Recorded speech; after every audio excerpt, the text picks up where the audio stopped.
All right, guys, it is Wednesday morning, August 25th. I'm gonna try to ignore the comments because I don't, if you guys are commenting, it'll throw me off, but wanted to do a video and I'm gonna try to keep it short, and I'm gonna actually leave this one up. So I pulled over here on the side of the road, and I think I've got good enough service to do a live video. So I want to talk about a topic today. It's come up twice this week, so I'm gonna address it, okay? And what we're talking about here is basic stuff that guys refuse to do. And when I'm talking about this, I'm talking about a certain percentage of guys, okay? And there's one particular demographic of dude that we deal with, and maybe you identify this way. If this resonates with you, here's what I want you to do. Take an honest inventory of how you are as a guy. I only have some ladies watch this, but most of our audience is guys. So just take an honest assessment of how you are and how you're wired, and then make a decision as to what kind of business you need to get in, because this ain't for everybody, okay?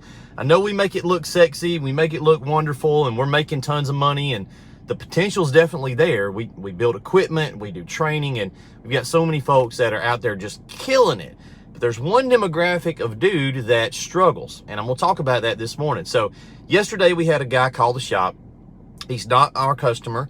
He's a customer from Midwest Washing Equipment, Brian up there, and I think they're in Indiana or somewhere. Talked to Brian a few times. They build really nice equipment, you know, top-notch stuff. So this guy's got a system from Midwest, and he was calling to see if he could bring it down to us and let us do some repairs. And I said, man, I would love to help you. We're just not a repair shop. So talked to him for a few minutes, and basically what he's describing is he's basically having an air leak, you know, somewhere on his rig's an air leak, and it's just blowing his mind. And this is what he said in the conversation. He said, well, you know, I said, man, it's simple to fix. You just got to find it. And he said, man, you know, I'm just not good at figuring that kind of stuff out. And I anytime I hear that sentence, a big red flag goes up in my mind, and I want to help this guy. But the biggest issue he's having is not that air leak, it's that mindset. That sentence he just said is telling me everything I need to know about whether he's gonna rise or fall in this business. I'm not a tech guy, okay? I grew up kind of in the 90s. I can work my way around a computer and a phone and a tablet and all that stuff, but I'm not a tech guy. Like, I don't care about that stuff. It would be very stupid for me to open a company, a technology-based company, and to go out and buy some computers and software and stuff from a company that I really didn't understand, and then complain because I wasn't able to be successful over here. And especially, here's the problem, if I don't have the mindset of being willing to learn all of this stuff that I'm trying to buy. If you don't know, that's one thing, but not wanting to learn and just throwing your hands up saying, well, I'm just not that way. Look, you may not be a salesman. Now you are. You may not naturally be a bookkeeping math person. You may say, I'm just not good at numbers. Well, you gotta be, okay? You gotta be, because you don't get to say, well, that's just not my thing. You gotta be. You may say, well, I can't talk to people very good. It's brighter out here than I thought. Put my glasses back on. Well, you gotta be. And this is what a lot of guys say, especially white collar guys. And this is the demographic I'm talking about. Guys that have a desk job and they migrate over, and they're gonna say, oh, I'm gonna go do soft washing, I'm gonna go do pressure washing, I'm gonna go be a landscape guy, I'm gonna go do HVAC, I'm gonna do all this stuff. That's fine, you can do it. Anybody can learn anything. But if you're not, maybe you're a white collar guy and you stay in the garage all the time and you're like very handy, you'll be fine. Maybe you're a white collar guy and you're not. You've got to have this mentality that I'm gonna learn this system. Number one, the stuff we build and most companies build is extremely basic anyway. It's super easy to work on. So when a guy doesn't have the willingness to learn it, it pisses me off, because I've took the time to build it in a way that it's user serviceable. And so you're like, I don't want to work, I can't work on it. Yeah, you can. I specifically built it in a way that you can work on it, on our stuff anyway. So you've got to get out of that mentality. If you're going to be successful, you have to be a marketer. Who the frick is pulling up right here? Can I not just sit here and do a video? Please do your drug deals elsewhere. All right, he's going on. I'm going today to Birmingham to buy a gun belt, so I'm like, I gotta finish up this. I'm too fat to wear, so I gotta redo this. But so it's okay to not know. It's not okay to not be willing to learn the mechanical side of keeping your rigs running. It's very basic stuff, guys. Very cheap. Most of your repairs are a couple dollars. Most of your stuff is 5 minutes to fix. Andres is on here. We changed the pump out in a freaking driveway in 5 minutes. You can't say, well, I just don't know how. You got to know how. You got to know how to be salesman. You got to know how to be a marketing guy. You can't say, well, I'm just not a marketing guy. You got to be. Or you can hire that out. That's an option, but you got to have money to do that, and you got to have the knowledge to say, I need this done. I'm going to pay for it. That's just not my shtick, right? I don't know how to build a website. Hire it out. But it has to be done. And if you're not going to do it, somebody's got to do it. So these guys that have this mental framework, they don't want to touch wrenches. They don't want to understand how their rig works and fix it. You don't have to, but you better have deep pockets. And so they want to bring it to our shop. Now, the dude I talked to Tuesday, he was fine. He was just calling to see, if he could bring it down. It's like, man, we're just not staffed for that. We don't have a repair facility. You can fix it, or you got to find somebody local, to work on it for you. Super easy to fix. I sent him some links to some videos. Like, man, go to our website. A lot of that stuff, you watch those videos, you can probably fix it yourself. It's probably really nothing wrong with it. It's just, something basic is going on here. All right, so last night we got a tech support entry from a guy. He's got one of our trailers, and he's had it about 18 months. He's a good dude. Personally, I like him, but he's got a desk job, white collar background, and he ain't about that mechanical life, right? Okay, he can flex over to do marketing. He's figured that out. He can flex over to do sales, right? Those are all kind of in the white collar realm. But that mechanical stuff be whooping the dog piss out of them. And they like, I don't want to learn it. I don't want to learn it. You got to learn it, man. So entered a tech support ticket. He's got a failed check valve. Okay, this is an 18-month-old trailer. Check valve probably going to fail around 18 months. Actually, that's usually the number I throw out is I say, hey, about every year and a half, you're going to change these check valves out. They're $10, change them out. So when you fill out a tech support ticket on our website, number one, you have to be an equipment customer of ours. Number two, it says, did you watch the troubleshooting video? He clicked yes. And then he described what he was reading. So I was like, okay, well, there's a video on that page that covers that exact topic. So I just copied and pasted my reply. I said, hey, here's the video that covers that. It's on that page. And then I also pasted him in a couple links for the check valve from Zorro and US Plastics. Went ahead and did the Google work for you too. So late last night, he emailed back. I didn't see it till this morning. This is not helpful. Who do I need to talk to about this?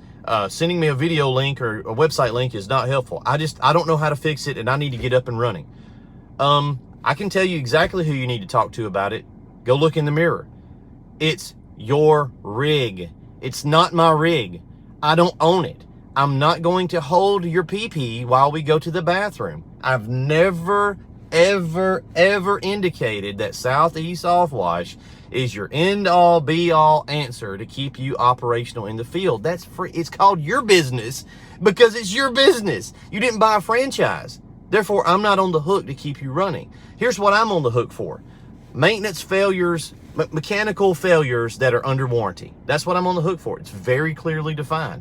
If your pressure washer locks up during its warranty period, we're going to partner with the company that made the pressure washer and get you took care of, right? A lot of times, I'm going to fix it and make it right for you because you bought it from us, and then I'll just get reimbursed from these guys over here if that's the route we have to go to get you operational. Preferably, I want you to go straight to them. They take care of it because it's their warranty, and they should stand behind their product. But we're in your corner.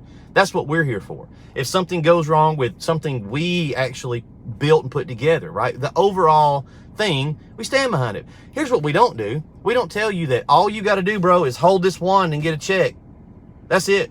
You buy this rig, just hold this wand and get a check. Every little thing you run into, just bring it back to the shop. We're going to stop what we're doing and fix it for you. Guys, let's apply it to a different industry and see if it makes sense. You go buy yourself a chainsaw, a steel chainsaw, and you're going to become a logger. I'm gonna cut timber, right? My granddad did that, so I always use that as an analogy. He had a really big logging company. Papa can't buy that chainsaw, and every time the blade gets dull, take it back to the steel factory. Not even Ace Hardware where he bought it at. He's gonna take it straight to the factory and say, hey, can y'all sharpen my blades? Can y'all sharpen my blades? And it's even worse when the guy is bad about, like, don't take care of it. He sticks it in the dirt on purpose, because this is a dude that's rough on his stuff anyway. You don't keep taking it back and saying, hey, sharpen my blades. Hey, change the oil in this chainsaw for me. Hey, can you adjust the throttle on it? I'm out here running, it's wide open. I need it to run slower. Those are all things that the end user is responsible for. You can't buy a car and take it back to the plant that it was built at every time you need tires. You know, you put 100,000 miles on it and you need an alternator. You need belts. That is freaking stuff that you got to do, guys. It's basic dude stuff. You've got to learn to keep your equipment running. Listen, if you want to be successful, I can't speak for these other industries, even though a lot of the things we deal with, they do directly translate over, you know, to like lawn care and HVAC, whatever kind of service business you want to open. A lot of our stuff is very, very similar. But I can daggum show speak to soft washing. And I can tell you, there's a few things that you're going to have in place to be successful. Number one is the equipment. That's just one of them. You got to have something to work with. And you got to have a working knowledge of how to keep that thing running. This same guy that we're talking about, he stepped on his soft wash wand back about a month after he got his trailer. Maybe 2, I can't remember. It's been a long time. Dusty put him a new soft wash one on because he's kind of a semi-local guy. Dusty didn't have any True Blue on him. So he just took him a new wand down there, put it on, was like, hey, run to Home Depot in the morning, get you some True Blue, put it on your hose threads, and just screw it on, you'll be good to go. A month later, we saw him again. He still had not put True Blue on the hose and put it back together. It's just dripping bleach, and it's dripping directly on the fender of the trailer and just rusted it to pieces. If you won't take the time to go True Blue and screw something in, like, it's the same level of mechanical skill as putting a light bulb in. You can't buy a house and then call the builder every time you got to change the toilet paper roll. That's literally what we're dealing with. It's the same level. You've got to have equipment, and you've got to have the knowledge to keep that stuff operational. You've got to have marketing. And if you're not a marketing guy, you need to figure it out or hire it out, okay? If you can't figure out maintenance, you better put a mechanic on staff. That's your options, because you're not going to keep bothering me about it. You got to figure out how to be a sales guy. If you're not a good sales guy, you better hire a sales guy. You know what I'm not? I'm not a great sales guy. You guys think I am. I get too frustrated. I get too frustrated with guys on the phone all day. So you know what I did? And here's what I did. Let me tell you the secret. I gave Jonathan like 60 grand a year to be a sales guy. Oh, wow, amazing. Because I looked at myself and said, look, I can do this, but it's not my strong suit. Jonathan's really good at this. I'm going to plug him in that hole. And you know what? We're successful. Because I can flex and do everything, but it's not my best thing. I can build a skid. I invented the skid. I designed the thing. But you know who's actually a little better at putting a skid together? Ty. Ty's a little better at it. Like, if Ty wires up a skid box and I wire up one beside him, his just looks a little cleaner than mine. Could I do it? Yes, a billion times over. My job as the boss, as the CEO, is to let Ty be Ty. Right? Or if I can't afford a tie in the early stages, guess who did it all? It was Cody. I did every bit of it. I filmed all the YouTube. I washed all the houses. I built the rigs. I did the training class. That's where we were at. And now we've moved up and we've hired people. So you've got to figure out, if you can't do it, it's still got to get done. Don't let this maintenance stuff whoop you guys. It's very basic. America is going to collapse because dudes cannot do dude stuff. I would understand it if you bought a bulldozer and you can't work on the diesel engine. All right, not everybody's a heavy-duty diesel mechanic, okay? If you bought something very in-depth electric, like it, you know, got a bunch of resistors and ohms and all kind of crazy capacitors in there, and you're like, man, I'm just not an electrician.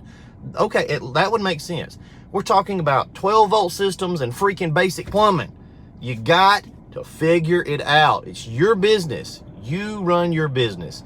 That's my rant for today. I'm going to leave this video up because I'm daggum tired of it. Look, if you're that guy, don't call Southeast. We don't want to sell your rig. We just don't. You got to run your business, man. I don't want you. I don't want you as a client. You're just too aggravating.